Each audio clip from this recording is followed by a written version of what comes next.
موسیٰ نے کہا کہ میرا پروردگار اس شخص کو خوب جانتا ہے جو اس کی طرف سے حق لے کر آیا ہے اور جس کے لیے عاقبت کا گھر یعنی بہشت ہے، بے شک ظالم نجات نہیں پائیں گے۔ اور فرعون نے کہا کہ اے اہل دربار، میں تمہارا اپنے سوا کسی کو اللہ نہیں جانتا، تو حامان میرے لیے گارے کو آگ لگا کر اینٹیں پکا دو، پھر ایک اونچا محل بنا دو تاکہ میں موسیٰ کے اللہ کی طرف چڑھ جاؤں، اور میں تو اسے جھوٹا سمجھتا ہوں۔ اور وہ اور اس کے لشکر ملک میں ناحق مغرور ہو رہے تھے اور خیال کرتے تھے کہ وہ ہماری طرف لوٹ کر نہیں آئیں گے، تو ہم نے ان کو اور ان کے لشکروں کو پکڑ لیا اور دریا میں ڈال دیا، سو دیکھ لو کہ ظالموں کا کیسا انجام ہوا۔ اور ہم نے ان کو پیشوا بنایا تھا، وہ لوگوں کو دوزخ کی طرف بلاتے تھے اور قیامت کے دن ان کی مدد نہیں کی جائے گی، اور اس دنیا میں ہم نے ان کے پیچھے لعنت لگا دی، اور وہ قیامت کے روز بھی بد حالوں میں ہوں گے۔ اور ہم نے پہلی امتوں کے ہلاک کرنے کے بعد موسیٰ کو کتاب دی جو لوگوں کے لیے بصیرت اور ہدایت اور رحمت ہے تاکہ وہ نصیحت پکڑیں۔ اور جب ہم نے موسیٰ کی طرف حکم بھیجا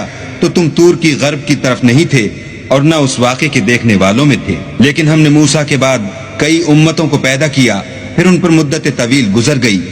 اور نہ تم مدین والوں میں رہنے والے تھے کہ ان کو ہماری آیتیں پڑھ پڑھ کر سناتے تھے،